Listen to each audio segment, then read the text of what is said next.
পড়ে গেলেন, আপনি ঘুরছেন ফিরছেন, সারাদিনে আপনি টোটো চালাচ্ছেন, সারাদিন কর্ম করে 300 টাকা ইনকাম করতে পেরেছেন, সারাদিন টুকটুকি চালিয়ে টোটো চালিয়ে 500 টাকা ইনকাম আপনার হয়েছে। এবার খরচা বাদ দিয়ে আপনি হাতে নিয়ে দেখছেন আমার আজকে 350 টাকা পুঁত থেকে গেছে।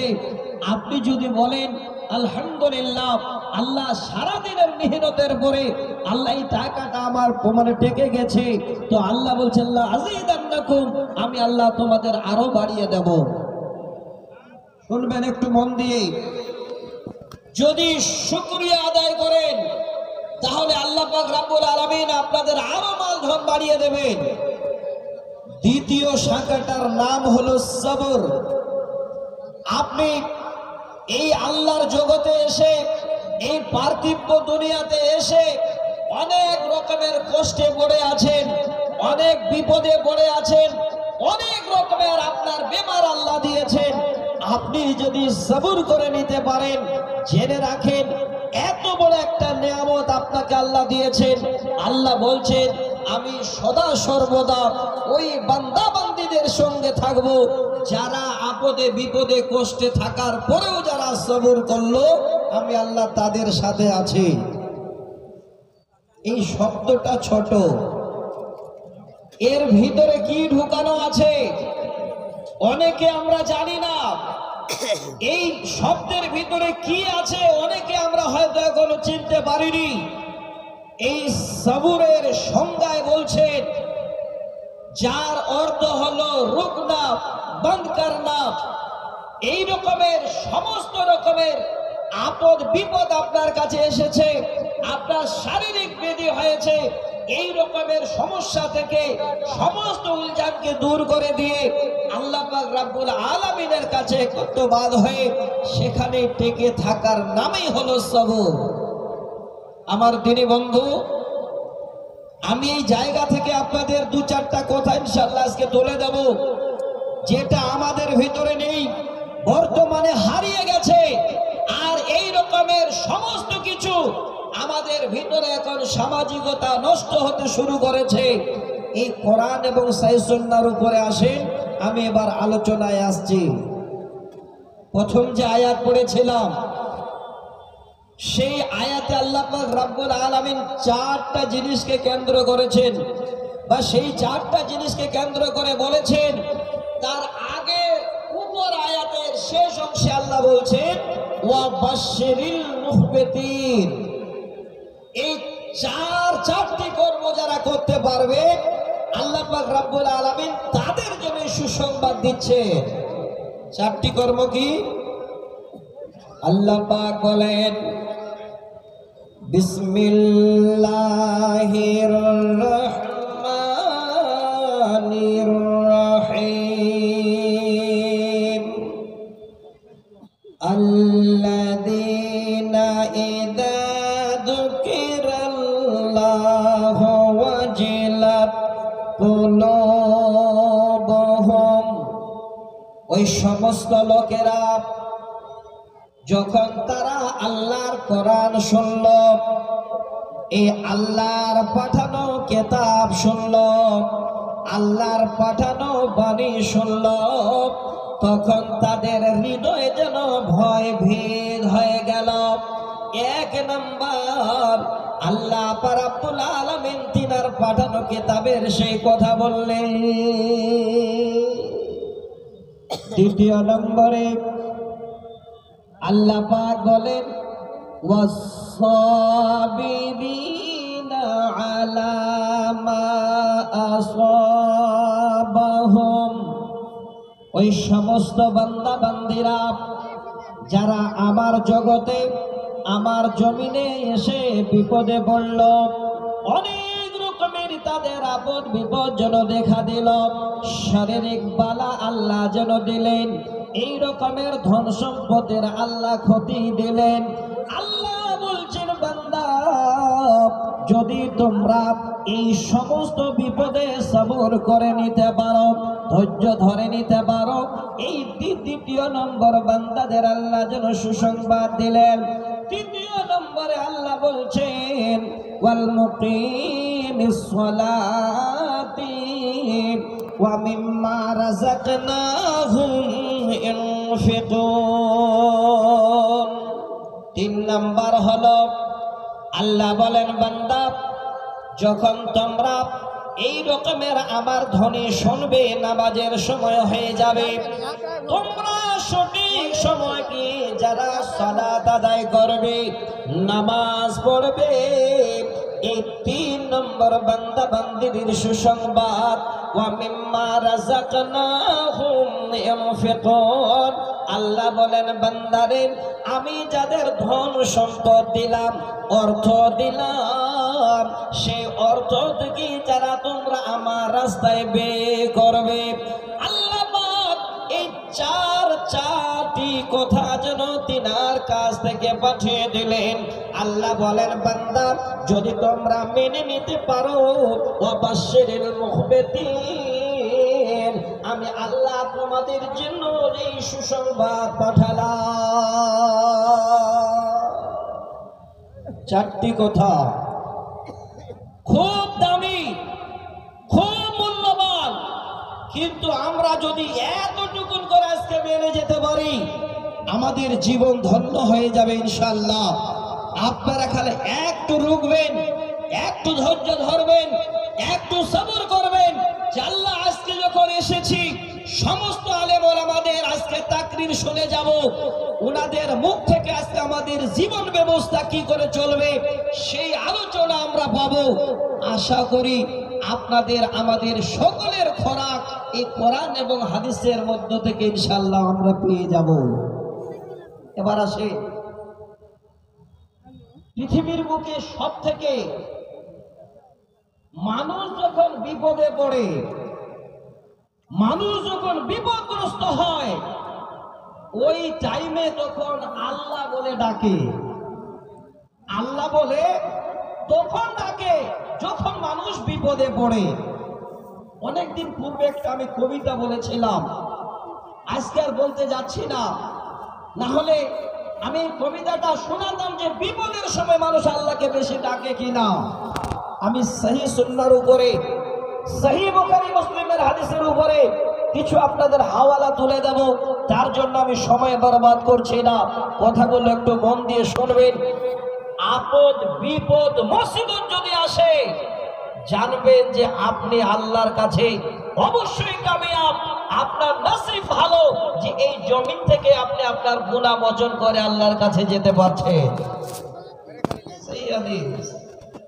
নবীজি বলেন আশাদুন নাসি বালাআন আল আম্বিয়া, ও ওরে পৃথিবীর উম্মত, যত রকমের বড় বড় বালা মুসিবত, যত রকমের কষ্টদায়ক, যত রকমের আপদ বিপদ আল্লাহ পাক সর্বপ্রথমে যেন নবীদেরকে দিয়েছে। আমাদের কি বিপদ, আমরা তো অনেক আরামে আছি, ইসলাম তো হাতের মুঠে পেয়েছি। নবীদের উপরে এত বিপদ আল্লাহ দিয়েছিলেন, এত বিপদ, যেই বিপদের কথা যদি ঈমান আমাদের থাকে শুনতে গেলে আমরা বসে থাকতে পারবো না, সেই কথাগুলো শুনলে আমাদের চোখ থেকে জল ঝরবে। প্রথম বিপদ আল্লাহ কাদের দিয়েছে? নবীদের। সুম্মাল আমসালু ফাল আমসাল, তারপরে নবীদের পরে যাদের স্থান আল্লাহ তাদের জন্য এই বিপদ দিয়েছেন। নবীজি বলছেন ইবতালার রাজুল আলা হাসাবি দীনিহি, তারপরে যারা দ্বীনের উপরে থাকে আল্লাহ যেন তাদের বিপদ দেন। ফাইন কানা দীনিহি সুলবান ইস্তাদা বালাউহু, দ্বীনের উপরে যারা কঠিন, দ্বীনের উপরে যারা কঠোর, যারা দ্বীনকে মানার জন্য জীবন পর্যন্ত দিতে যায়, আল্লাহর নবী বলছেন ওই সমস্ত আল্লাহর বান্দাদের উপরে যেন কঠিন পরীক্ষা নেওয়া হয়। তারপরে যারা এই রকমের আল্লাহর জমিনে নরমাল ভাবে চলে, তাদের উপরে যেন সেই নরমাল ভাবে পরীক্ষা নেওয়া হয়। নবীজি বলেন, হে আমার উম্মত শোনো রে, যারা তোমরা পৃথিবীর বুকে দিনের উপরে অটল রয়েছ আর কষ্ট করে আল্লাহর জমিনে তোমরা চলছো মুসিবতকে মাথায় বেঁধে নিয়ে, আল্লাহর নবীর জবানে আল্লাহর নবী বলেন, মা আলাইহি খাতিয়াতুন, যেমনই তোমরা জমিনে চলো তোমাদের গুনাহগুলি এই আল্লাহর জমিনে সব ঝরে যায়। এই জমিনে তোমাদের গুনাহগুলো যদি পড়ে যায়, তোমরা যেন বড় বড় পাপ করেছো, অন্যায় করেছো, এবার এই রকমের দিন কায়েমে তোমরা অটল রয়েছো, যেমন এই জমিনে তোমরা চলবে তোমাদের গুনাহগুলো আল্লাহর জমিনে সব ঝরে যাবে। বিপদ আসুক, বেমারে পড়ে থাকেন, শুধু আল্লাহকে ডাকেন, আল্লাহ পাক রব্বুল আলামিনের কাছে এই ফরিয়াদ জানান, জানবেন যে আপনি পরকাল মঙ্গলময় করছেন, আপনার জীবন যেন এই রকমের সুখের জীবন হচ্ছে, আগামী দিনে আপনি আল্লাহর জান্নাত যাওয়ার জন্য রাস্তা সহজ করে নেবেন। শুধু পরকালকে নয়, ইহকালের কথা বলছি। দেখেন কষ্ট কাকে বলে। অনেক ভাইজানের লিস্ট এখানে আমি দেখলাম, যেই ভাইজানেরা হলেন ঠিকাদার, যেই ভাইজানেরা হলেন আজকে পয়সাওয়ালা, আল্লাহ পাক একবারে উনাদের পয়সা দিয়ে দেননি। উনারা আগে প্রথমে অনেক কষ্ট, অনেক রকমের কষ্ট বহন করেছেন। অনেক অনেক ভাই আমার আছেন, মানুষের বাড়ি জন দিয়েছেন, মানুষের সঙ্গে রাজমিস্ত্রির জোগাড়ি দিয়েছেন। আজকে আল্লাহ পাক রব্বুল আলামিন তাদের জন্য সম্মানের জায়গাটা পূরণ করে দিয়েছেন। কারণটা কিসের? আল্লাহ রাসূল বলছেন, যদি তোমরা কর্ম করো, জীবনে কষ্ট আসে, আর আল্লাহকে ডাকো, সবর করে যদি জীবন যাপন করতে পারো, তাহলে তোমাদের একদিন এমন সময় আসবে তোমরা রাজপ্রাসাদে বসবে, তোমরা হবে একজন রাজা। দলিলেন আল্লাহর কোরআন খুলেন, সূরা ইউসুফ নামে একটি সূরা, আয়াত নাম্বার 90, সেই 90 নম্বর আয়াতের একটু অংশ আমি আপনাদের শোনাচ্ছি। আল্লাহ পাক বলছে, আল্লাহ বলেন, ইন্নাহু মাইয়াত্তাকি ওয়া ইয়াসবির ফাইন্নাল্লাহা লা ইউযী'ু আজরাল মুহসিনিন। আল্লাহ পাক বলেন, নিশ্চয় যারা আমাকে ভয় করল, নিশ্চয়ই যারা আমাকে ডর করল, আর আপদ বিপদ হলো তারপরেও যেন সবর করে জীবন যাপন করল, আল্লাহ বলেন, ফাইন্নাল্লাহা, নিশ্চয় আমি আল্লাহ, লা ইউযী'ু আজরাল মুহসিনিন, আমি আল্লাহ তাদের নেকি গুলো, তাদের আজর গুলো যেন কোনোদিন বরবাদ করে দিই না। এখানে নেকি থেকে তাফসীরে কি দিয়েছে? শুধু নেকির পাল্লা ভারী হবে, জান্নাতে যাবে এ নয়।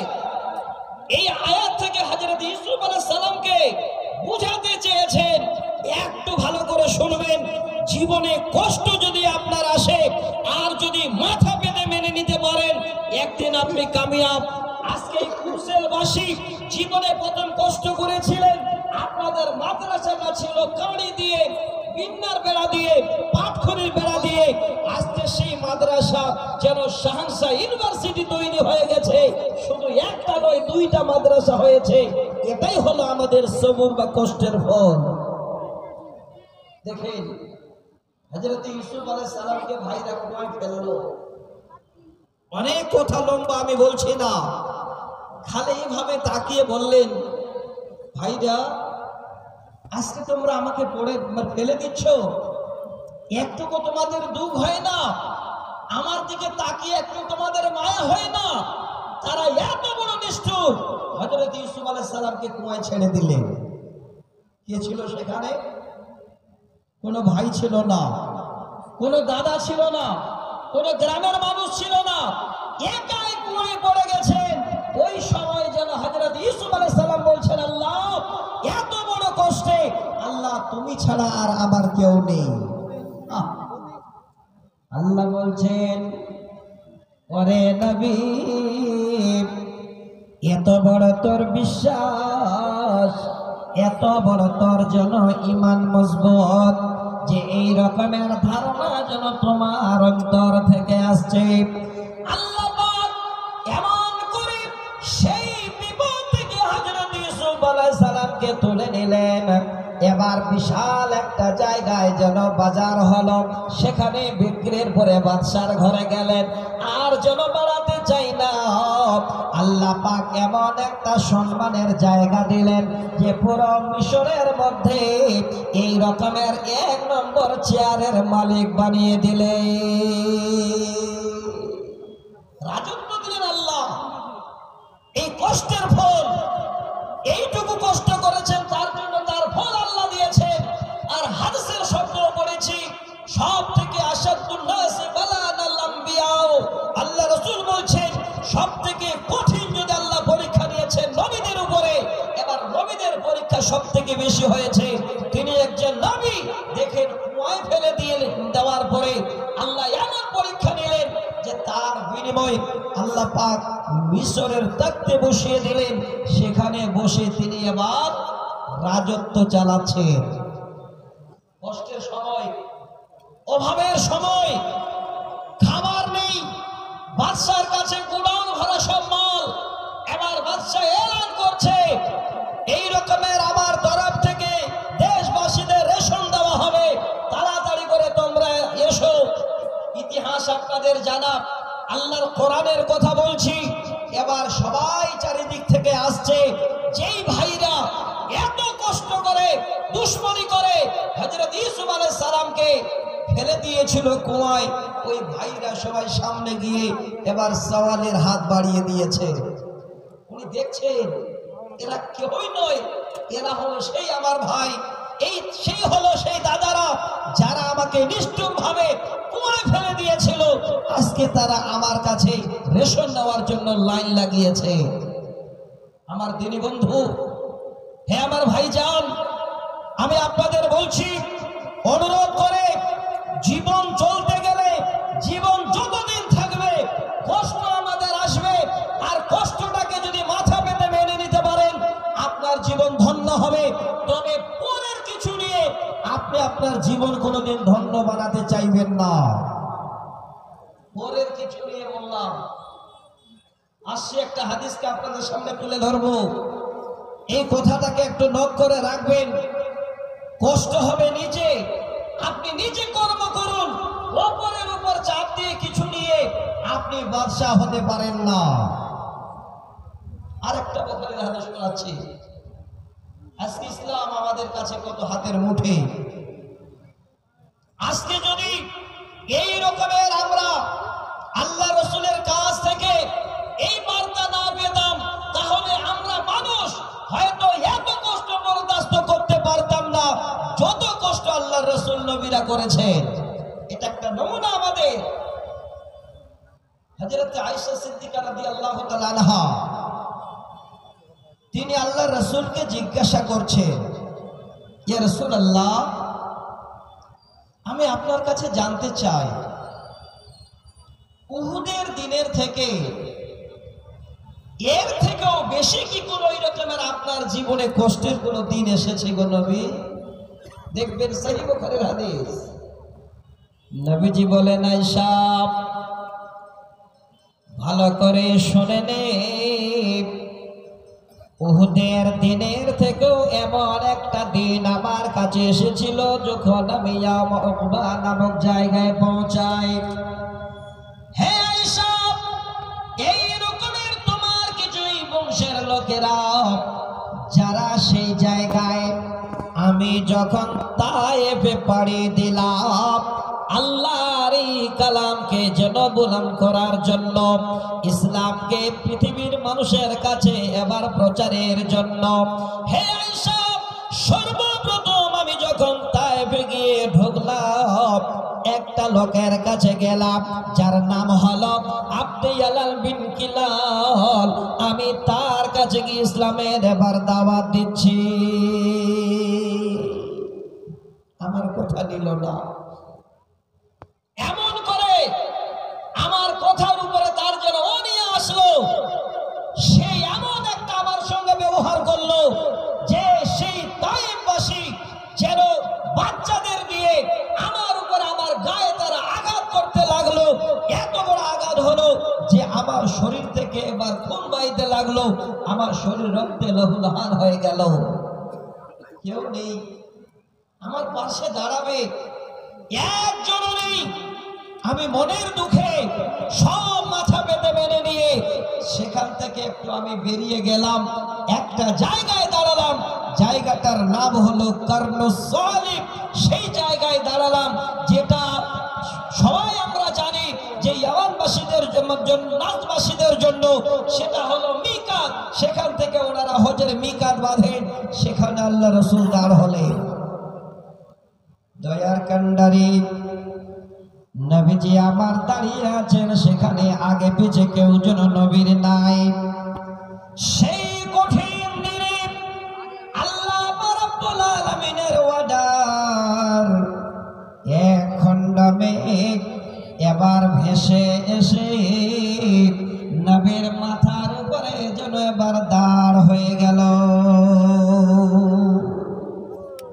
নবী যেন ছায়া পেয়ে গেলেন, শরীর থেকে রক্ত ঝরছে। অনেক নবীর আমার জন্য কষ্ট হয়েছে। মেঘ এসে মাথার উপরে দাঁড়িয়ে গেছে। ইতিমধ্যে আল্লাহর একজন ফেরেশতা নবীর সামনে এসে হাজির, এসে বলছে মুহাম্মদ সাল্লাল্লাহু আলাইহি ওয়াসাল্লাম, একটু পড়বে, আপনার সঙ্গে যে দুর্ব্যবহার তারা করেছে আল্লাহ সব শুনেছেন, সব দেখেছেন। তবে শোনো ওগো নবী, আমি হলাম এই পাহাড়ের ফেরেশতা। এই পাহাড়ের দায়িত্বের জন্য আমাকে আল্লাহ দিয়েছেন। আমি সেই পাহাড়ের ফেরেশতা নবী গো, তোমার কাছে এসেছি। একবার খালি আমার কথাটা শোনো। ইয়া মুহাম্মদ যালিকা ফি মাশিতা ইন শিতা আন উদবিকা আলাইহিমুল আকশাবাইন। হে নবী, একবার শুধু খালি তুমি বলো, ওয়াদার করো, তুমি যদি বলো আমি এই পাহাড়ের ফেরেশতা সমস্ত রকমের লোকজনকে যারা আপনাকে কষ্ট দিয়েছেন, দুইটি পাহাড় এইভাবে করে নিয়ে এসে একসঙ্গে করে দিয়ে জীবনের মতো তাদের জন্য আমি পিষে গুঁড়ো করে দেব। নবী আমার দাঁড়িয়ে আছেন, জীবনের এত কষ্ট, এত আঘাত, শরীর থেকে যেন খুন বাইছে, তারপরেও আল্লাহ নবীর মুখে এইটুকু কথা বের হলো না। এত বড় নবী যেন সাবির ছিলেন, এত ধৈর্যশীল ছিলেন। উনি এবার বলছেন, ওরে ফেরেশতা শোনো, আমি নবী যেন আমার কথাটা তোমাকে জানাচ্ছি। বাল আরদু আইখরিদাল্লাহু মিন আসলাবিহিম ওয়া মান ইয়াবুদুল্লাহ ওয়াহদাহু ওয়া লা ইউশরিকু বিহি শাইয়্যা। আল্লাহর নবী এবার সুন্দর করে ফেরেশতাকে বার্তা দিলেন, ওরে আল্লাহর ফেরেশতা শোনো, না না না, আমি এই রকমের জন্য অর্ডার দিতে পারি না। কারণ হলো আজকে তারা আমাকে চিনতে পায় না, আমাকে এত বড় কষ্ট দিয়েছে, আমি এত বড় কষ্টে পতিত হয়েছি। আমি এই জন্য এই দোয়া কোনোদিন করব না বা তোমাকে অর্ডার দেব না। হতে পারে আজকে তারা আমাকে চিনতে পায়নি, তাদের মধ্য থেকে এমন সন্তান জন্ম নেবে যারা আল্লাহর ইবাদত করবে, আল্লাহকে এক বলে জানবে, আর আল্লাহর সঙ্গে তারা আর কোনোদিন শিরক করবে না। আল্লাহর হাবিব ধৈর্যের পাহাড় বুকে বেঁধে নিয়ে এই জন্য কথা বললেন। এবার বুঝেন, আজকে আজকে যদি নবীর মুখে এই কথা না বের হয়, সবর না করে যদি অর্ডার দিয়ে দিতেন তায়েফ মরুভূমিতে যেন শ্মশান হয়ে যেত। আজকে খুলে দেখেন ইতিহাসের পাতা, বর্তমানে তায়েফবাসীরা যেন এক আল্লাহর প্রেমে। আমার দিনী বন্ধু, আজকে ধৈর্যের ফল আপনাদের এই মাদ্রাসা। তবে আপনাদের অনুরোধ করব, এই হাদিসে, এই কোরআনের তাফসিরে একটা হাদিস আমি আপনাদের সামনে তুলে ধরব। সেখানে সেই কথাটা বলবো যে পরের জিনিস নিয়ে কোনোদিন মানুষ ধনী হয় না।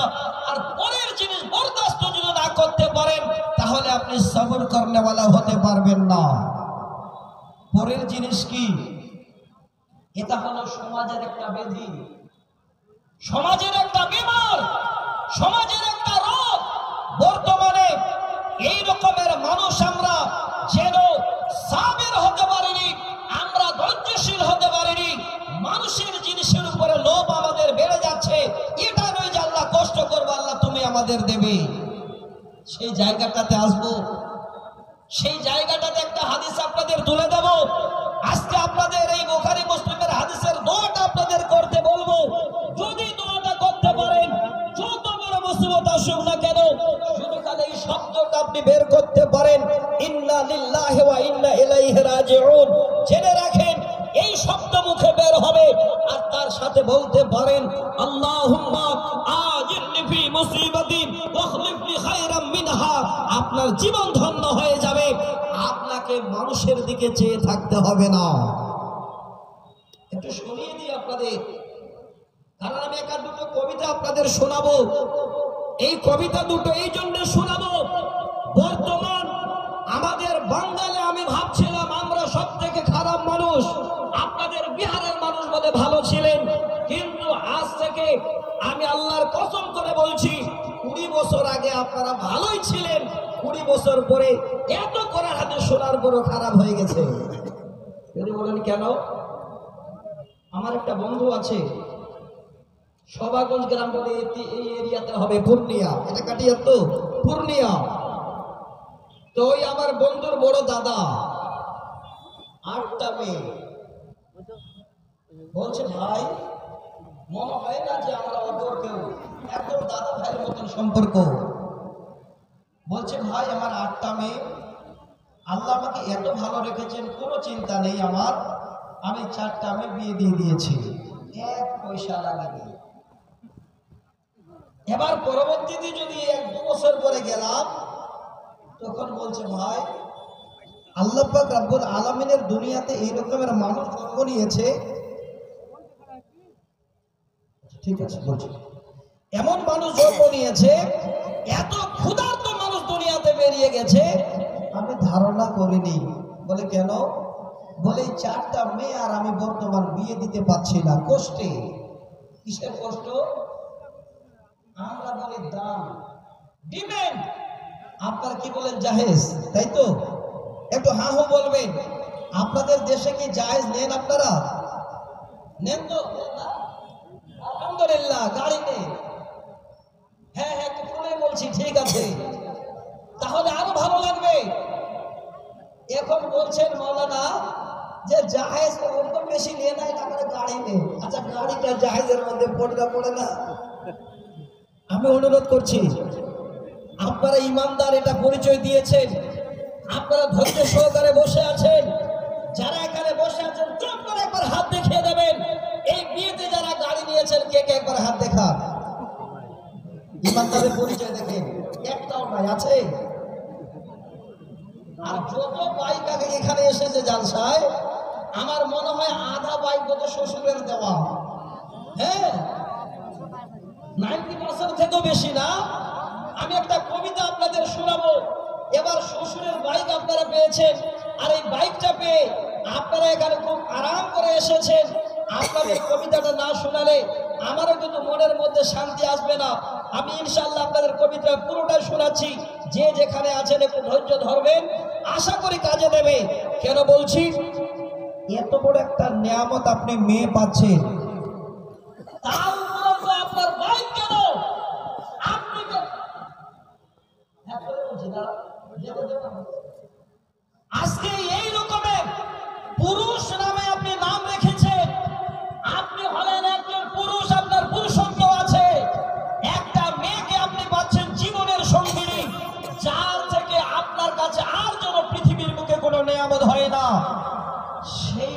বাইকটাকে পাওয়ার পরেও আমার মেয়ের বাবার উপরে এত চাপ কেন আপনার?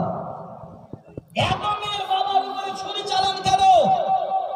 খুঁজে দেখবেন রাজমিস্ত্রির জোগাড়ি করে, মানুষের বাড়িতে জল দেয়, হোটেলে কাজ করে। এবার যখন বিয়ের টাইম হয়ে যায়, দাদু বা নানা যখন বলে হাজি তুমি বিয়ে করবে না, তো বলছে না না বিয়ে তো করবো, খুঁজে দেখো যেন একটা ভালো গাড়ি বলা হয়। বউ আগে নয়, আগে গাড়ি। আল্লাহর কসম করে বলছি, এই প্রথা আজকে কোথা থেকে চালু হলো? এই বরযাত্রী আজকে কোথা থেকে চালু হলো? এই রকমের আজকে জঘন্যতম আমাদের সমাজে এই রকমের ইতিহাস আমরা পাওয়ার পরেও কেন আজকে আমরা এত নিম্ন স্তরে চলে গেলাম?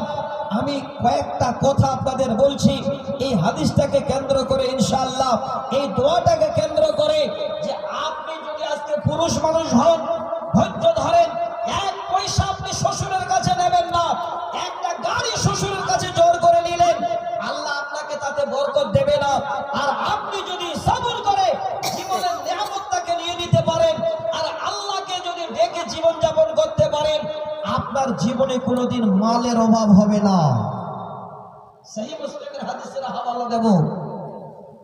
কিন্তু এখন এই বাইকটা সবারই জন্য মনে হচ্ছে ফরজ হয়ে গেছে।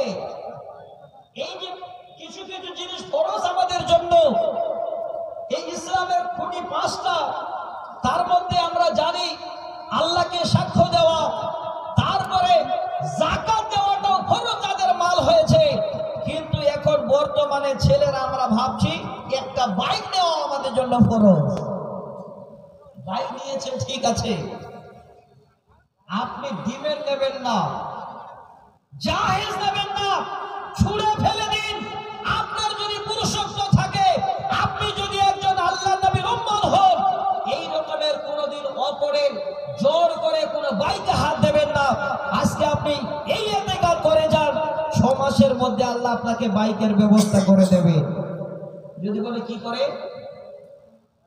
হযরত জুলাইবির হাদিস আপনাদের জানা আছে, খুবই আলোচনা করেছি আমি হযরত জুলাইবির হাদিস, যে এত গরিব, দেখতেও ভালো নয়, বিয়ে করলেন, বিয়ে করে বাড়ি ঢুকলেন, খাবার যখন নেই বাড়িতে, নফল ইবাদত করেন, আল্লাহকে রাজি করার জন্য তারা নামাজ পড়েন, আল্লাহ পাক এত বড় যখন রাজি হয়ে গেলেন, সেই সময় বলা হচ্ছে আনসারীদের মধ্যে আল্লাহ এত ধনমাল দিয়েছিলেন যে জুলাই বিবির স্ত্রীর মতো কেউ যেন দান সাদকা করতে পারতো না। আজকে এই জায়গায় আমরা পৌঁছে গেছি। আর যুবক ভাই, আপনারা আমরা সবাই আজকে জাহেজ দিয়ে আর শ্বশুরকে এই রকমের মাথায় চাপ দিয়ে শ্বশুরের সঙ্গে সম্পর্ক নষ্ট করেছি। ওদের বাবার গাড়ি তো গায়ে লাগে না, লজ্জাও লাগে না।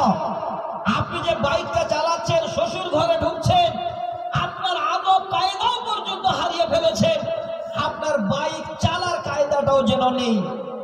কবিতাটা নোট করবেন। যদি নিজের কামাই করা গাড়ি হয়, তাহলে ওই গাড়িটা খাল উঁচাতে আপনি এত উড়াবেন না। আর যদি শ্বশুরের দেওয়া গাড়ি হয়, আপনার কোন রকমের মায়া থাকবে না। আর যদি ফকটিয়া তেলটা আবার বাবার কাছ থেকে নিতে পারে, কবি বলছে বাইকটা দিচ্ছে শ্বশুর মশাই, আব্বা দিচ্ছে তেল, তাই তো আমার গাড়ির সাথে জেট বিমান সরকারি ঢুকছে। আমরা স্করপিও গাড়িতে আসছি, তো স্করপিও গাড়ি যদি একটু সড়ক করছে, তো বাইক আগে সারা করে পেরিয়ে যাচ্ছে। রাস্তা ছোট, নিজের পয়সা দিয়ে কিনা হতো তাহলে দরদ লাগতো, কিন্তু এটার দরদ আজকে নেই গো দিনী বন্ধু। জানে যেটা ফকটিয়া এক বাইক আছে। শুনবেন, আমি কবিতাটা আপনাদের সামনে তুলে দিচ্ছি খুব মনোযোগ সহকারে, যে আপনার আমার পরিণতি কি হবে শেষে একটু ভেবে দেখে। কবি যেন বললেন, বাইকটা দিচ্ছে শ্বশুর মশাই, আব্বা দিচ্ছে তেল, তাই তো আমার গতির সাথে জেট বিমান ফেল। ঘটলে ঘটুক, দুর্ঘটনা ঘটলে ঘটুক, আমার কিসের ভয়, গেলে যাবে বাপ শ্বশুরের আমার কিছু নয়। তেল তো বাবা, বাইক তো শ্বশুরের, আমার আবার কি, চালাচ্ছে উড়াচ্ছে। চললে আমার মোটর গাড়ি, চললে আমার মোটর গাড়ি, জোরসে মারো টান, কে কি বলে শুনবো না, আজ ধরছি চেপে বলে ভাই আস্তে আস্তে না, আরো উড়াচ্ছে। আহা আহা কি মনোরম গায়ের বাঁকা রাস্তা, 100 কিলো ঘুরে এসে করবো রে আজ নাস্তা। এমন গতি তুলবো রে আজ আমার গতি দেখে, এমন গতি তুলবো রে আজ আমার গতি দেখে, থমকে যাবে পথের পথিক পন্থ চলা রেখে। গতির চোটে কাঁপছে মানুষ, গতির চোটে কাঁপছে মানুষ, উড়ছে পথের ধুলো, লাফিয়ে উঠছে পথের ধারের বান্দা ছাগল গুলো। গতি আরো বাড়িয়ে দিলাম, গতি আরো বাড়িয়ে দিলাম, প্রতাপে শুরু, হঠাৎ দেখি সামনে একটা বিশাল বড় গরু, তাও যাচ্ছে। রাস্তা ছোট, গরুতে রাস্তায় গরু বাঁধা আছে, তারপরেও নতুন জামাই উড়াচ্ছে শ্বশুর গ্রামে এসে। কবি যেন বলেন, ধাক্কা লেগে হোন্ডা আমার, একটা গরু দাঁড়িয়ে থাকলে তো তার দুর্ঘটনা ঘটবে।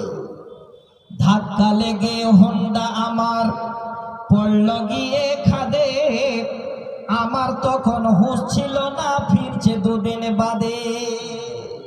দুদিন বাদে জ্ঞান ফিরলে, দুদিন বাদে জ্ঞান ফিরলে, চেয়ে দেখে ভাই আমার যে 2 পা ছিল তার একটা সাথে না।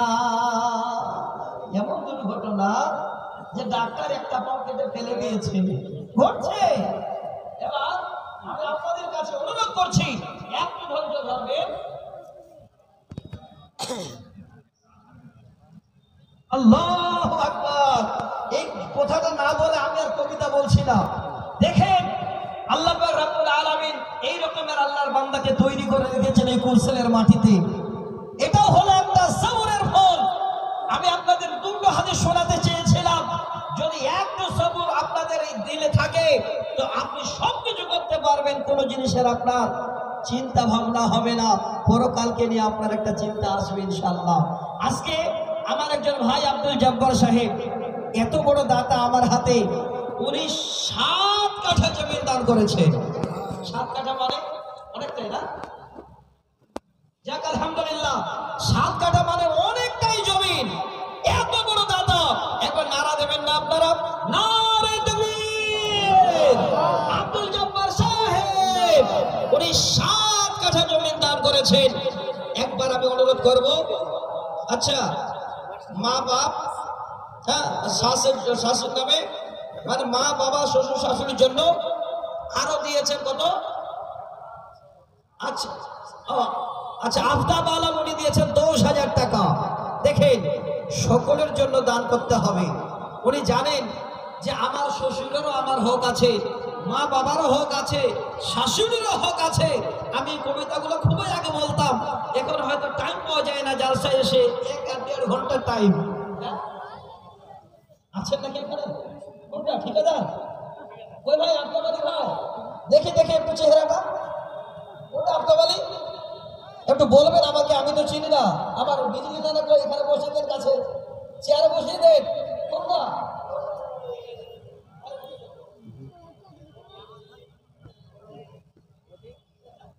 আচ্ছা আচ্ছা, আলহামদুলিল্লাহ। আচ্ছা, ফুলের কাজ দেখ, যথেষ্ট ভালো ঠিকাদার একজন।